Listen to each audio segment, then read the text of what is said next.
অন্তর্বর্তী সরকারের প্রধান উপদেষ্টা ডক্টর মোহাম্মদ ইউনূসের সঙ্গে মার্কিন প্রেসিডেন্ট জো বাইডেনের দ্বিপাক্ষীয় বৈঠকটি আজ মঙ্গলবার অনুষ্ঠিত হবে। বাংলাদেশ সময় রাত 9:30টায় জাতিসংঘ সদর দপ্তরে বৈঠকটি হওয়ার কথা।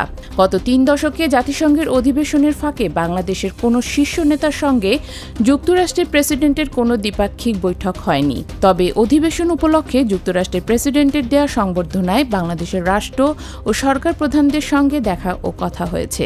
পররাষ্ট্র সচিব মোহাম্মদ জসিমউদ্দিন গতকাল সোমবার সংবাদ মাধ্যমকে বলেন, সামগ্রিকভাবে দুই দেশের সহযোগিতায় জোরদার বিষয়ে দুই নেতা আলোচনা করবেন। এর আগে জাতিসংঘের সাধারণ পরিষদের অধিবেশনে যোগ দিতে ডক্টর মোহাম্মদ ইউনূস স্থানীয় সময় গতকাল সোমবার রাতে নিউ ইয়র্কে পৌঁছেন।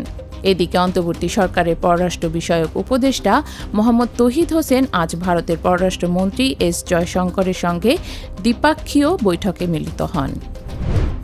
আগামী 18 মাসের মধ্যে দেশে সাধারণ নির্বাচন হতে পারে। সেনাপ্রধান জেনারেল ওয়াকারুজ্জামান এমন তথ্য দিয়ে গুরুত্বপূর্ণ সংস্কারগুলো সম্পূর্ণ করতে যে কোনো পরিস্থিতিতে সরকারকে সমর্থনের অঙ্গীকার করেছেন। গতকাল রাজধানী ঢাকায় নিজ কার্যালয়ে রয়টার্সকে দেয়া এক সাক্ষাৎকারে এই প্রতিশ্রুতি দেন তিনি। ওয়াকারুজ্জামান বলেন, নোবেলজয়ী ডক্টর মোহাম্মদ ইউনূসের নেতৃত্বাধীন অন্তর্বর্তী সরকারের প্রতি তার পূর্ণ সমর্থন আছে।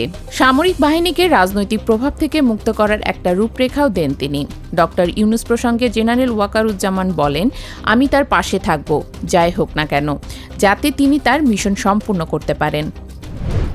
সোমবার বিকেলে রাজধানীর বিচার প্রশাসন প্রশিক্ষণ ইনস্টিটিউটে আন্তর্জাতিক অপরাধ আইন সংশোধন বিষয়ক মতবিনিময় সভা অনুষ্ঠিত হয়।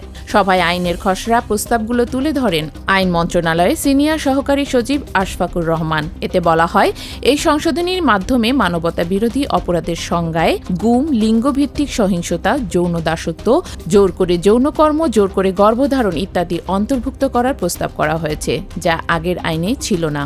এছাড়া কোনো রাজনৈতিক দল যদি এই আইনের অধীনে কোনো অপরাধ করে, তাহলে সে দলকে 10 বছর পর্যন্ত নিষিদ্ধ করার প্রস্তাব রাখা হয়েছে।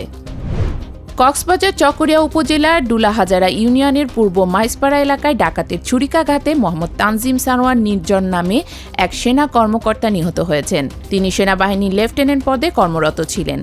সোমবার দিবাগত রাত 3:30টার দিকে পূর্ব মাইজপাড়ার মাছ ব্যবসায়ী রেজাউল করিমের বাড়িতে ডাকাত দল হানা দিয়েছে এমন সংবাদের ভিত্তিতে সেনাবাহিনী ও পুলিশের যৌথ দল অভিযান চালায়। যৌথ বাহিনীর উপস্থিতি টের পেয়ে ডাকাত দল পালিয়ে যাওয়ার চেষ্টা করে। এ সময় লেফটেন্যান্ট তানজিম সারোয়ার এক ডাকাতকে ধাওয়া করে ধরে ফেলেন। তবে ওই ডাকাত তখন অতর্কিত তানজিমের মাথায় ও গলায় ছুরিকাঘাত করে পালিয়ে যায়। তাৎক্ষণিকভাবে মালুমঘাট মেমোরিয়াল হাসপাতালে নিয়ে গেলে কর্তব্যরত চিকিৎসক তাকে মৃত ঘোষণা করেন। লেবাননে ভয়াবহ বিমান হামলা শুরু করেছে ইসরায়েল। তাদের হামলার এরই মধ্যে প্রায় 500 মানুষ নিহত হয়েছেন। আহত হয়েছেন আরও 1,500-এরও বেশি মানুষ।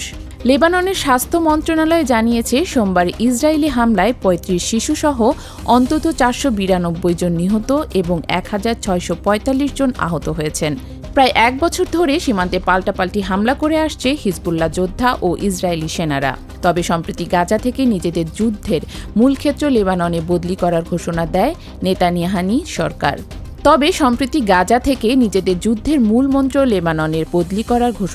নেতানিয়াহু সরকার।